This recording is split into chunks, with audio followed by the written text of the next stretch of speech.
New research suggests social issues are down to neurotypicals more than autistics, by Brett Heisman and Gillespie, November 19th, 2017. Autism is seen in popular representations largely as social and communication disorders, formerly framed as stemming from an autistic lack of social instinct. The current dominant idea is that something is deficient or missing in autistic social cognition, often referred to as a cognitive deficit in empathy or theory of mind.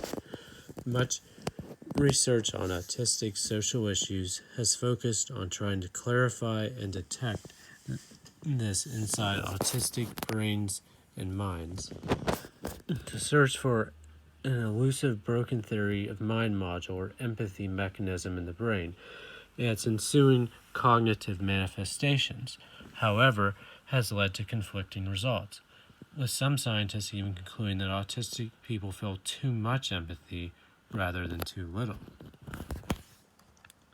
Another view is that this is not simply an individual neurocognitive issue, but rather a wider social problem. Against the idea that autistic people have too much or too little anything, autistic neurodiversity movement advocates have long argued that the empathy problem is actually a two-way issue between neurotypicals and autistics, which only emerges when the line is crossed, dubbed the double empathy problem by autistic scholar Damian Milton. This framing emphasizes how communication and social encounters are always things that happen between people, meaning that any breakdown in communication is always relational and down to both sides, not just an innate issue with one or the other. Not much empirical research has been carried out in this regard. Most funding is directed to and by pathology paradigm proponents who have no interest in pursuing a neurodiversity paradigm reframing of autism. However, a new collection of studies published in Nature has given clear weight to the notion that autistic problems in socializing stem as much from the neurotypical side as the autistic side. The three studies, each of which drew on different samples and used a variety of methodologies, initially all found that observers' first impressions of individuals with ASD engaging in real-world social behavior were found to be robustly less favorable than those of neurotypical controls. These impressions were associated with reduced intentions to socially engage by observers.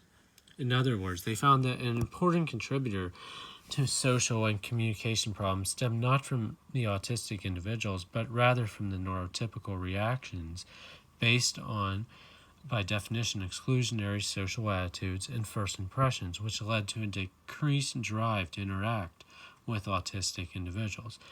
That is to say, neurotypicals tend to decide within moments of meeting autistic people that autistic people are less worth socializing with. Building on this, one of the studies further compared evaluations between written communication and speaking in person. What it found was that autistic people were not rated negatively by neurotypicals when only their writing was assessed. Rather, it was how autistic people look rather than the substance of what was said that was the key factor in determining the neurotypical drive to exclude autistic individuals. This was further confirmed, note the researchers, when a static image was sufficient for generating a negative first impression of those with ASD. In contrast, first impressions of neurotypical controls improved with the addition of visual information. In other words, an accompanying photo of an autistic individual had a negative effect on neurotypical perception, the value of the writer, whilst an accompanying photo of a neurotypical tended to have a positive effect. Given this, it is no surprise that autistic people experience problems when it comes to social interaction. As the author further clarifies, their findings suggest that the issues autistic people face are in fact relational.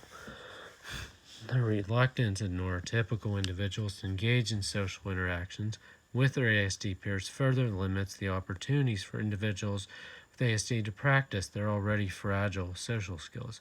This can have a significant impact on the ability of socially aware and socially interested individuals with ASD to improve their social communication abilities and work toward more successful social integration.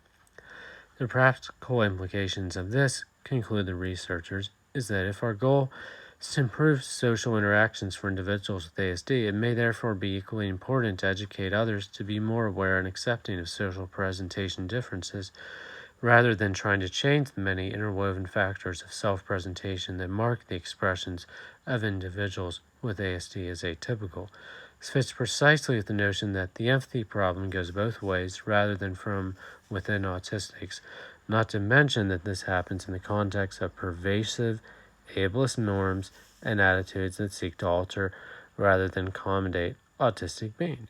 Given this, as many autistic individuals will surely testify, this important new research may then be vital in helping to show policymakers and the wider public that the key problem with regards to autism is not autism itself.